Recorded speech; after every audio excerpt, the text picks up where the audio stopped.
everyone, Jeremy the Critic over at iOS-etc.com. Follow me on Twitter at iOS@Critic or subscribe to my YouTube channel, and you can even contact me via email at critic@iosetc.com. Wanted to give you guys the full review of RetainIt, the productivity application. At last check, $1.99 in the iOS App Store, version 1.0.4. It is available to download on the iPad. It will be at the iPhone screen level unless you zoom in the magnification level. One thing about the App Store is it has opened a lot of people's eyes to what they can achieve with a smartphone. Now, I'm not just talking about those who download the applications, but there's a lot of people that are pouring a lot of passion into apps that they're throwing into the App Store. Sometimes our passion can get in the way of greatness, but let's take a look at RetainIt and see what it can do for us in our everyday life. There is a lot going on in RetainIt, and I have to say it's probably one of the busiest productivity apps I think I've ever seen. Now, the home or office screen, it's clever, but once you start selecting different options throughout the screen, they take you to other screens with more options to select. I started to get confused where I was saving items that I was entering. Now, there's so many layers to certain options that I feel it's so easy to kind of lose your way. One of the items I had saved, I had forgot where I put it, so I simply just added it somewhere else. I figured it was better to have two of an item than none at all, except I had to remind myself that's not what productivity is about. Now, when you duplicate a task, I feel you lose productivity time. Since working on the home screen only resulted in having to select which list you were editing, I just went ahead and stayed with the icon list rather than the desk look. It looks way more recognizable since it looks like the home screen on the iPhone. Now, if I'm being completely honest, I've found the icon screen looked to be a lot more professional, and it seemed to keep you a little bit more focused. Now, don't get me wrong, like I said before, the desk look, it's clever, but it doesn't seem to serve a purpose since you end up having to select a specific list or location of where you're going to edit a file. I just found the icon list to be a lot easier to interface with. There were a few functions I found to be highly useful for my needs. They were reminders, to-dos, and projects. Now, these were really the only RetainIt items for me that I could see myself using. Now, however, there were so many editing options that you could add to a task that it seemed to get a little bit overwhelming when you would enter something. See, I didn't realize I was going to think so hard about what I needed to get done, and you can add many different things to an item like focus, or you can assign an item a status, which once you assign it a status though, it then moves that item to a different screen. So when the task moves to the other screen, you then have to cycle through those status options in order to find it again. It just became too confusing for me at a certain point. So I decided only to add things to one area and not assign it anything so I wouldn't possibly lose them or get confused on where I had put something. Now, the assignment of different categories to tasks doesn't only pertain to reminders, to-dos, and projects and stuff like that. There are other categories within RetainIt that let you have the option to add all or some of these exact options that put them or move them into different screens. Now, for me, these options seem to do more harm than good, and I also feel that if you're currently or able to organize things in these subcategories and different functionality and when you need it to get done and stuff like that, I don't know if you're really in need of something like RetainIt or any other productivity or application to help you get throughout your day, because you probably already have a set way that you're already doing things that then having to get as specific or revert to something like this is not going to do you any good. If you're like me, I need something that is always pointing me in the right direction. I need something that's simple and easy, that gives me recallable reminders or notes, that lets me keep my eye on the prize. Too much or confusing functions, it just makes me want to revert back to using the notepad I was already using on the iOS prior to investigating any productivity applications.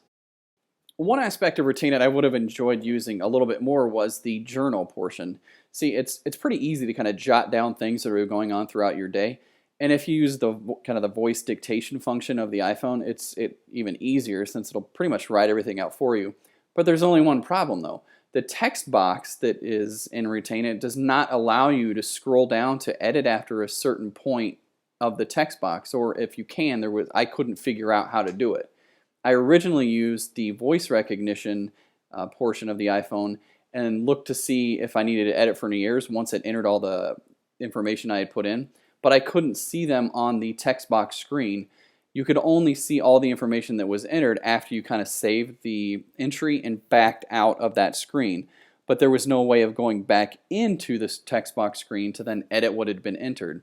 I tried also entering text just using the keyboard function to see if maybe it was just the voice dictation function, but even in that portion it did the exact same thing and you weren't able to edit all of it. So it kind of nullified your use of the journal entry portion after you reached a certain amount of characters because you didn't know if you were entering anything correctly or not.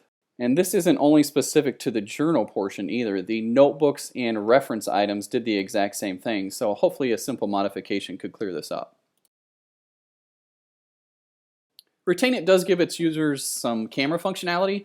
I did use the camera function a couple times to snap a few pictures to save to the RetainIt album, and I did have to go back and give RetainIt permission to then access my photo album on the iPhone, and pictures did save to the iPhone's photo library pretty easily. But there is one thing I did notice with the camera, however. If you select to turn the flash off for your picture, the next time you go in to take a photo, the auto flash is turned back on. So each time, if you want the flash off, you're going to have to select for it to be turned off.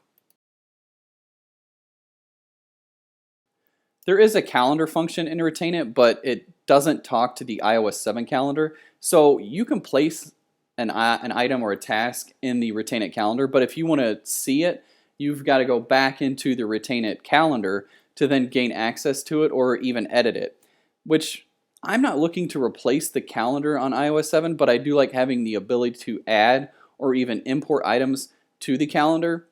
And with as much as I use my calendar on my iPhone, as you may have noticed from my newer review that I previously talked about, I need them to interact with one another.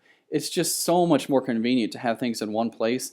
And like I said, I'm just not looking to replace the calendar I already have been using for years and years. Now that you guys saw the full review, let's go over the pros and cons before we give it a final score. Some of the pros, it gives numerous ways for people to organize some of their tasks or whatever they need to get done. Also, the price is pretty low for as much organization strength as you get if you're able to master the functions within RetainIt. Some of the cons, I found it to be very confusing and almost lost in organization.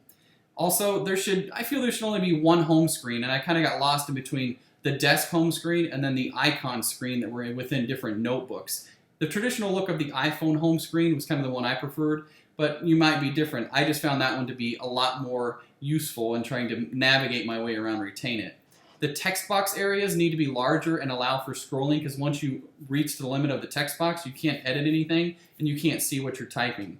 The calendars don't sync. It would be nice if something you put in your calendar would then be imported into RetainIt or vice versa, so that way you don't have to switch in between two calendars. Now, there's a lot of functions that I'm not sure if people would use. I know I wouldn't use the sketches just because I don't do much sketching on the iPhone. The contacts, since I put in a contact and RetainIt, it doesn't then sync with my contacts within iOS.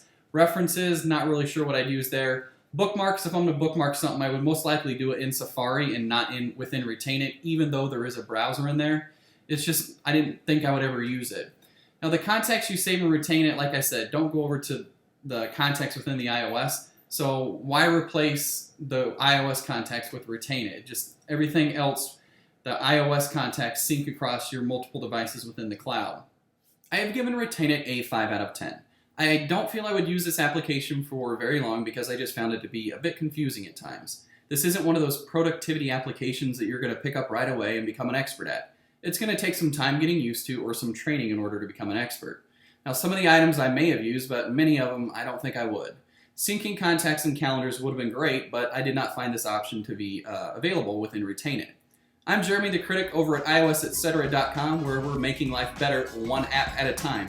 Make sure and follow me on Twitter at iosappcritic, subscribe to my YouTube channel, or you can contact me via email at critic@iosetc.com. Until next time, keep on downloading.